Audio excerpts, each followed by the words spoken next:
झारखंड में इंडिया गठबंधन की सरकार है और इंडिया गठबंधन वाले, चाहे वो राहुल गांधी हो या कांग्रेस पार्टी हो या बाकी हो, रोज बड़ी बड़ी बातें करते हैं। लेकिन ये सरकारें कितने भ्रष्ट रूप से काम करती है, इसका एक बहुत ही शर्मनाक उदाहरण सामने आया है। आपने झारखंड की एक आईएएस अफसर पूजा सिंघल का नाम सुना होगा।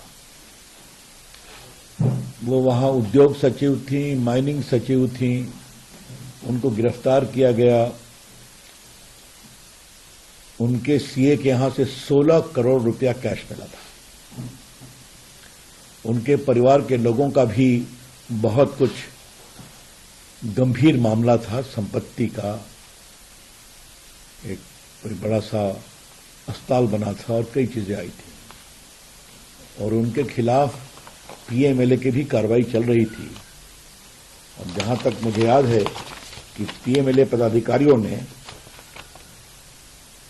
36 करोड़ रुपए की नकद जब्त किया था।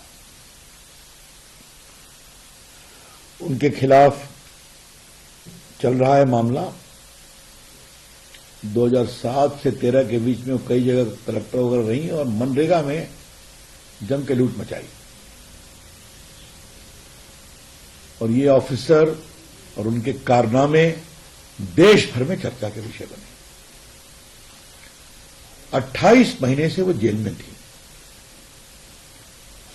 उनको बेल मिला, ठीक है, बेल का कोर्ट का सिस्टम होता है। लेकिन दिसंबर में बेल मिला और 21 जनवरी को उनको सस्पेंशन हटाकर रीइंस्टेट कर दिया गया और रीइंस्टेट करके कार्मिक विभाग में उनको पदस्थापित किया गया है, पद की आकांक्षा के प्रत्याशा में, एक्सपेक्टिंग ए पोस्टिंग। ये क्या मतलब है इसका? एक आईएएस ऑफिसर जिसके खिलाफ सीबीआई की जांच पूरी हो गई है, ट्रायल होने वाला है, प्रिवेंशन ऑफ मनी लॉन्ड्रिंग का केस चल रहा है, 16 करोड़ और बाकी करोड़ रुपये, 36 करोड़ और 16 करोड़ रुपये कैश पकड़े गए हैं। उसकी जब्ती को आप लोगों ने टीवी पर देश भर में दिखाया था। वो जेल से निकलती है और कुछ दिनों बाद उसको रीइंस्टेट कर देते हैं, सस्पेंशन से हटा देते हैं। क्या हो रहा है ये? क्यों हो रहा है?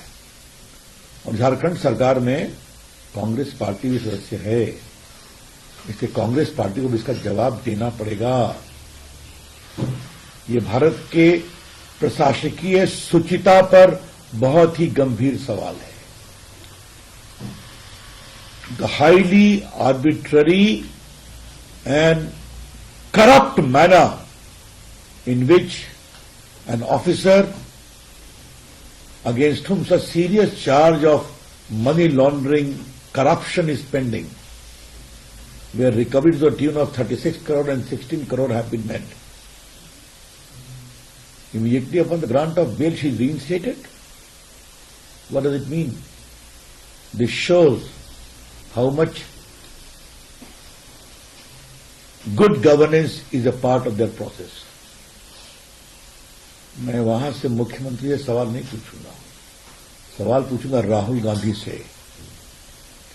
आप जो संविधान की किताब रोज दिखाते हैं राहुल गांधी, उसमें संविधान के मूल भावनाओं की बात करते हैं।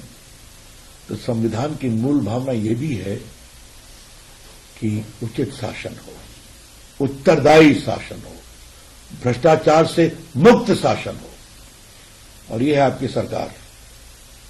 क्या आपके मंत्रियों की इतनी भी हिम्मत नहीं थी कि इस तरह के पदाधिकारी को पदस्थापित किया जा रहा है तो उसको रोकें, ट्रायल होने दें? हम इसकी बहुत भर्त्सना करते हैं और हम कांग्रेस पार्टी से जवाब चाहेंगे, राहुल गांधी से चाहेंगे। वहां जो हेमंत जी की सरकार है उसके बारे में जितना कम कहना है कहने की जरूरत है। आप सभी जानते हैं, खुद वो जेल गए थे। लेकिन चुनाव में जीतने के कारण ये सब समाप्त नहीं होता है। और क्या लक्षण है वो अभी दिखाई पड़ गया। कि उसको बेल मिला और सीधा करके उसको रिइंस्टेट कर दिया गया। दिसंबर के लास्ट वीक में उसको बेल मिला और 21 जनवरी को रिइंस्टेट कर दिया गया। क्योंकि जो 28 महीने जेल में है, इतने करोड़ रुपए की नोटों की मशीन लानी पड़ी गिनने वाली, इसके हम बहुत भर्त्सना करते हैं। और मैं राहुल गांधी और कांग्रेस पार्टी और खड़गे साहब से पूछूंगा, जवाब दीजिए, आप भी उस सरकार में भागीदार हैं।